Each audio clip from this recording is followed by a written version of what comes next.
First topic here. According to the Athletics, Nate Taylor, who does a phenomenal job, he was talking about how left tackle DJ Humphries apparently wants the opportunity to get through a full offseason and training camp to become the Chiefs' starting left tackle. Well, many of us wanted this to be the case this season, especially when things got bad during the Super Bowl. It seems as if DJ Humphries thinks there is a fit for him here in Kansas City, hence why he's telling Nate Taylor that he wants to be in Kansas City and be the left tackle for next year and go through a full offseason and go through a full training regimen. 31 years old. I know we were really ecstatic when we signed him in midway through the season because of the left tackle woes that we had. What do you make of this and bringing DJ Humphries back? And do you think that solves our left tackle issues, bringing DJ Humphries back? Or is this more of a bringing a veteran and then maybe bringing a younger guy, be a draft or free agency, and then you have him compete for the left tackle spot? What do you make of this? And do you think people are kind of underestimating the importance of a full offseason program? Because this guy has come off an injury. He's got cleared and jumped right in. I think people think he's a bum. I've seen a lot of Chiefs fans say that it wasn't no part of him because he's a bum. He didn't do anything. Caliendo and Tooney were in the starting spot because he couldn't get healthy and he's not ready. Do you think that's a big factor, the fact that he can be in a full offseason program, he can get right and be the guy for us, at least for this year? I'm going to go with the consensus. I'm looking over here. Teron says it. Keep DJ fixed right tackle. Do as a Pro Bowler. If he can return to that, then good. Don Peterson, really, the guy wasn't healthy. Todd Tofree, I'm in on Humphries coming back. Look, I agree with all of them, 1,000%. For me, the crapshoot is actually going in the draft and trying to get somebody, as opposed to somebody who is a proven left tackle. And the thing is, when you watch him, you watch his feet, you watch how stout he is, you watch his hands, he's a damn good one. The thing is, because he was hurt, it did slow him down. He's coming off ACL and then trying to come in and come play, which he actually had a chance and opportunity. He came and played. And then he, his hamstring, did that with his hamstring, slowed it down again. So a whole full off season to get him prepared and ready, it's a no-brainer to me. It is. It is an absolute no-brainer. If you could get him with a team-friendly deal, still approving and, maybe get him like a 2-year or something for DJ Humphries, I'm all in for that. I'm absolutely all in for it. 1,000%. I think this is the most practical way to do it. If you want to know what you got, a proven Pro Bowler to get himself ready and, maybe lose weight or whatever he needs to do, okay? You have him in the building. You have him ready. You have him in your system. It just makes sense. And this was something that it was a question if he was going to be the one to come over here and come play during the last couple of games in the season. That was our question. If he said, hey, I wasn't healthy, well, guess what? Hey, buddy, DJ, you got a whole offseason now to get healthy. You have it. You got the time and everything to get yourself right. So this would be without a doubt, this would be my, avenue that I would go. 1,000%. And then if you needed to, you could get somebody else, to cover, DJ Humphries on that side. So for real, hey, why would you want to go get somebody in the draft that you don't know anything about? You don't know what they're going to do against NFL talent. You've seen DJ Humphries against NFL talent. You've seen what it looked like. You've seen how good he's been. You've seen how good his legs are, his steps. You don't have to go in and just teach him on anything. You don't. I noticed that when I'm sitting there watching him, his steps and everything looks clean. His kick step, everything looks good. But the thing is, if your leg is hurting you, that's a whole different thing. But hey, I just, that's why you don't see him on this board. You don't see O-line on the board for me over here at all. I think they got who they need in the room. They could get somebody else if they needed to kind of cover that up. But guess what? You still got King Suma there. Still got Wanya Morris. Those could be the backup guys. But the thing is, those guys can play other position as well. That's the versatility that you have. I think that's what I love about this is because you do have guys that are there that can fill those spots. I think we addressed it. I think, just kind of looking, in the future, you had to. Because you didn't know what you were going to do with Trey. You didn't know what, everybody else was going to, how everything was going to play out. But I do believe DJ Humphries is the way to go. Sorry. 31 years old by left tackle standards. That's not old at all for a left tackle. 31, no. Especially a guy who hasn't really played that much, right? He's missed like a year or two within that time frame. So really, he's like a 29-year-old guy who's coming off an ACL injury.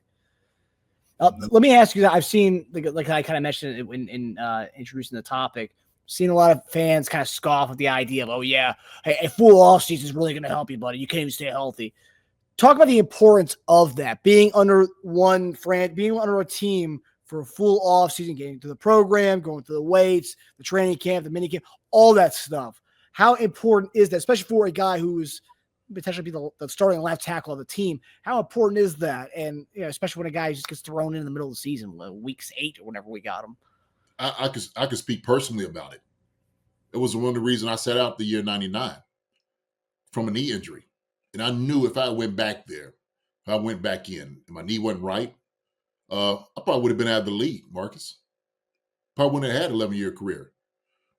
I needed that time to get my knee, not just my knee, but my mental and everything correct. I had to take stock in everything that was going on. And so DJ Humphries, I heard him speaking in one of the interviews, and he was talking about mentally what it did to him. The people that he felt like people just kind of gave up on him, that he wasn't that guy anymore.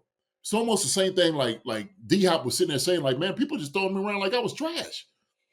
Now, here we go. We're sitting over here watching DJ Humphries, who has a whole offseason, who can sit there.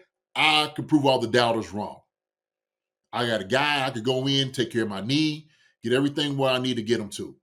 Feel great about it, get stronger, all those different things. And they do a tremendous job now than it was back then. They do a tremendous job getting guys' knees and stuff ready. Technology-wise, when I'm talking about, all the science that goes behind it,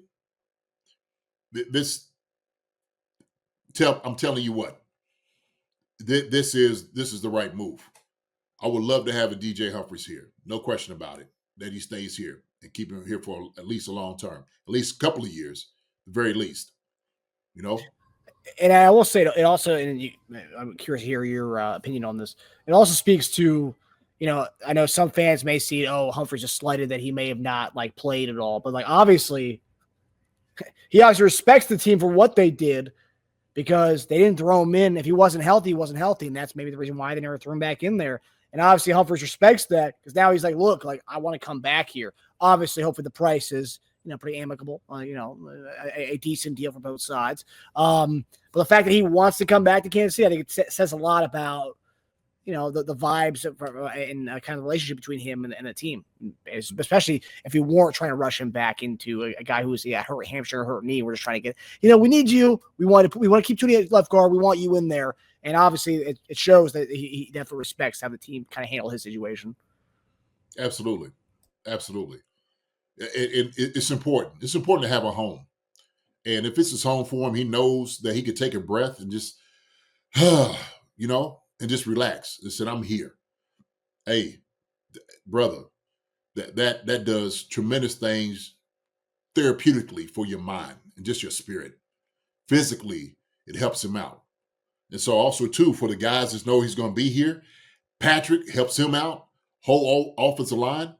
I hear people talking about Andy Heck. I don't know why everybody's mad at Andy Heck. What they mad at Andy Heck for? He didn't go out there and get beat. You know what I mean? I don't know. So this